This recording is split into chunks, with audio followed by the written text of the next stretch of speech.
Bismillahirrahmanirrahim. Assalamualaikum warahmatullahi wabarakatuh. Salam sejahtera untuk kita semua. Semoga kita senantiasa diberi kesehatan. Pagi ini kita akan belajar bahasa Indonesia. Tema, isi ceramah, struktur dan kebahasaan ceramah. Pertama, telah isi, struktur dan kebahasaan ceramah. Nah, kita akan bahas unsur-unsur ceramah, struktur teks ceramah, kemudian kaidah kebahasaan teks ceramah dan kesimpulan. Pertama, ini unsur-unsur yang harus ada dalam ceramah, yaitu penceramah itu sendiri, kemudian pendengar atau audiens, nah, ini harus ada, kemudian materi yang telah dipersiapkan, dan yang ketiga dan yang keempat, metode ceramah, metode apa yang digunakan, dan media ceramah. Tetapi ini semua adalah yang nomor 4 dengan 5 semuanya bersifat opsional. Nah, tentunya kalau berceramah pasti adalah medianya dan kemudian metode. Kemudian struktur ceramah, pertama ada pembuka, kemudian isi dan penutup. Nah, di pembuka ini misalnya kita salam, kemudian saling menyapa, kemudian isinya apa, dan penutup ini adalah kesimpulan bagi penceramah. Jadi kesimpulannya apa? Agar orang-orang yang ada di dalam atau audiens itu paham apa yang dibicarakan penceramah tersebut. Nah, ini kaidah kebahasaannya, dia menggunakan kalimat imperatif, kata ganti, kata teknis peristilahan, dan kata majemuk, serta kata kerja mental. Nah, ini bisa dilihat, silahkan dilihat. Tidak perlu saya terlalu banyak menjelaskan satu persatu, tetapi bisa Anda lihat sendiri. Lanjut, kegiatan menyimpulkan isi ceramah. Nah, misalkan simpulan harus memuat seluruh pokok ceramah. Itu. Yang kedua, simpulan tidak menyimpang dari isi ceramah. Jadi ketika kita menyimpulkan, jangan pernah menyimpang dari isi ceramah, tetapi kita menyimpulkan itu secara utuh apa yang ada dalam ceramah tersebut. Jangan mengada-ngada atau menimbulkan perdebatan atau sifat-sifat kontroversial, karena ceramah ini pada hakikatnya banyak juga ceramah yang mengangkat tema tentang isu-isu populis atau isu-isu yang sifatnya kontroversial atau sensitif. Kemudian simpulan bukan komentar, melainkan ringkasan isi ceramah. Jadi isi ceramah yang ini mulai dari awal sampai akhir itu yang disimpulkan, bukan memberikan komentar-komentar tertentu yang sifatnya disudutkan penceramah itu, tetapi isi ceramah itulah yang kita berikan kesimpulan, tidak kurang dan tidak lebih. Yang kedua, cara menyusun teks ceramah. Ini yang paling penting. Pertama, tentukan dulu topik ceramahnya apa yang mau diangkat. Karena kalau kita mau menyusun teks apapun, yang paling pertama yang kita harus tentukan adalah topiknya atau tema sentral yang kita ingin angkat. Yang kedua, tujuan teks ceramah itu. Tujuan teks ceramah itu apa?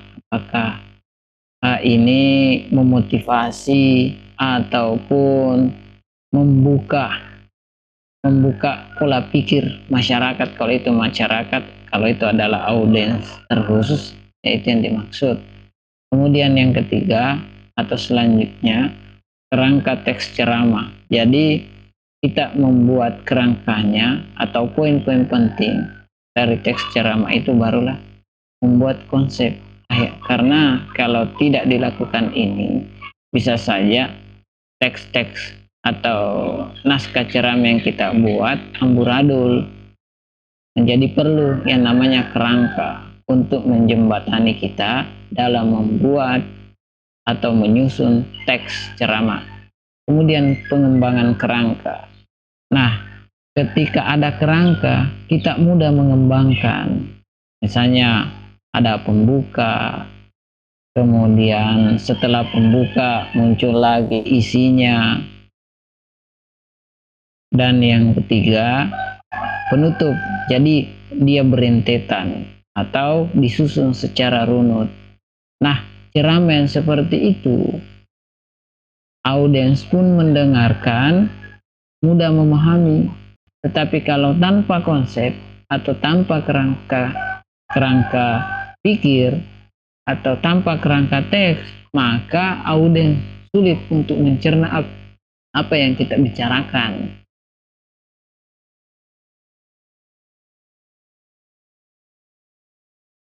Nah, ini ya topik-topik yang digunakan dalam membuat ceramah atau naskah, dalam menyusun naskah ceramah. Pertama, ini masalah pendidikan budi pekerti. Kenapa ini sangat populis?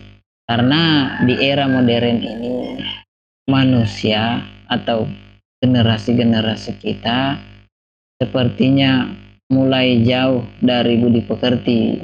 Banyak anak-anak cerdas tetapi moralnya pun berantakan karena ya bukan sepihak, bukan faktor lingkungan saja, tetapi yang paling mempengaruhi adalah orang tuanya. Apakah orang tuanya ini benar-benar memperhatikan moral-moral anak atau bagaimana?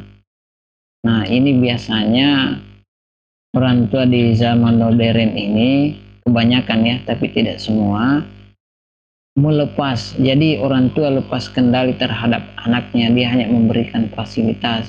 Pada hakikatnya tidak seperti itu.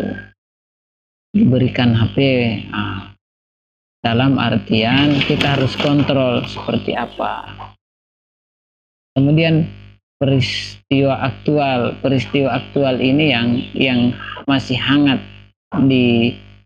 dibicarakan di tengah-tengah masyarakat. Topik seperti ini bagus untuk diangkat.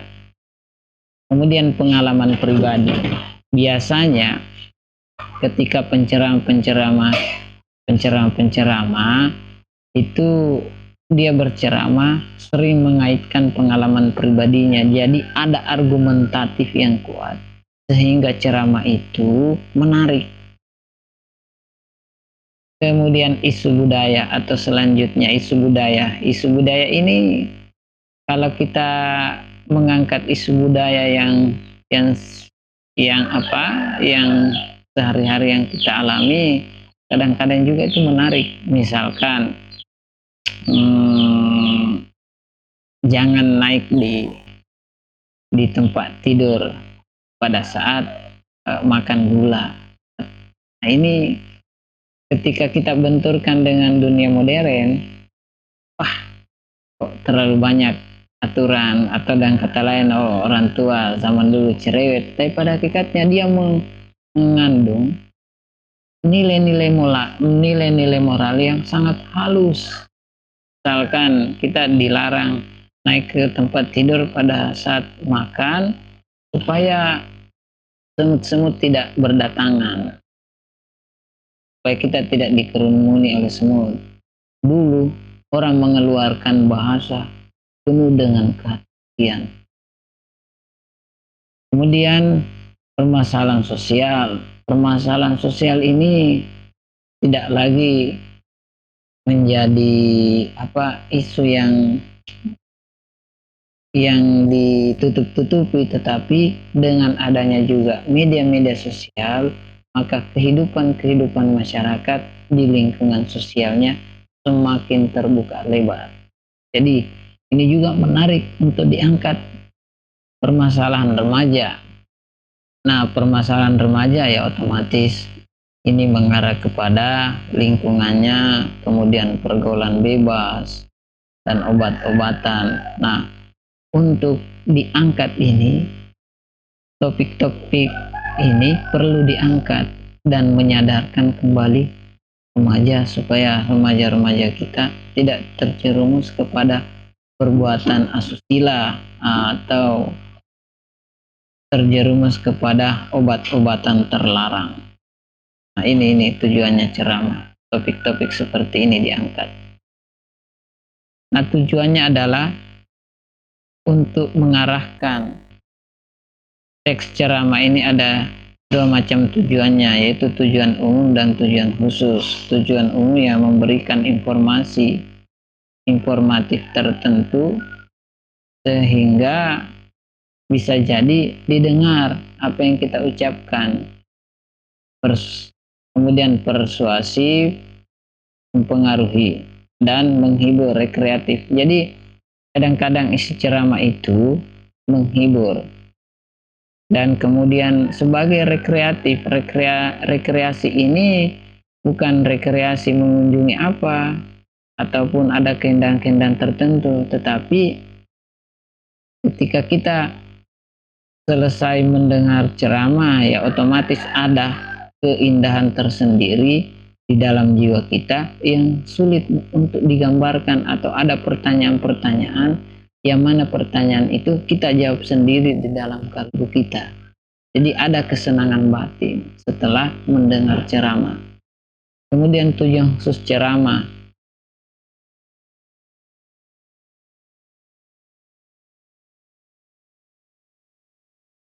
Yang ini kerangka ceramah, menentukan tema ceramah berdasarkan topik. Yang kedua, menulis pokok-pokok isi ceramah. Dan yang ketiga, mengembangkan pokok isi ceramah menjadi paragraf-paragraf yang padu. Jadi menyusun naskah ceramah itu bukan sekedar menyusun, tetapi kalimat atau paragraf-paragrafnya harus padu. Maksudnya ini ada kaitannya antara paragraf yang awal, kemudian yang kedua, sampai kepada paragraf yang terakhir. Jadi dia tidak pernah lepas dari konsep atau tema yang kita bicarakan. Cara menyusun ceramah, yang pertama, mengembangkan kalimat atau gagasan pokok yang telah dicatat menjadi paragraf. Yang kedua, menyusun paragraf menjadi susunan atau struktur ceramah yang berisi pendahuluan, isi, dan penutup. Nah, ini kaitannya dengan sistematika penulisan.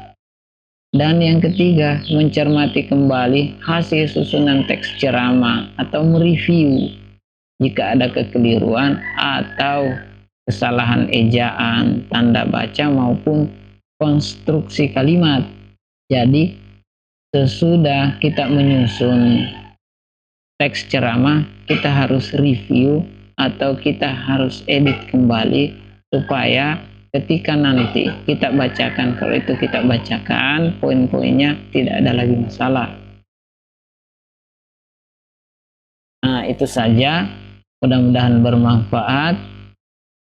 Saya harap kalian menonton video ini dari awal sampai akhir agar mendapat pengetahuan atau ilmu di dalamnya. Assalamualaikum warahmatullahi wabarakatuh.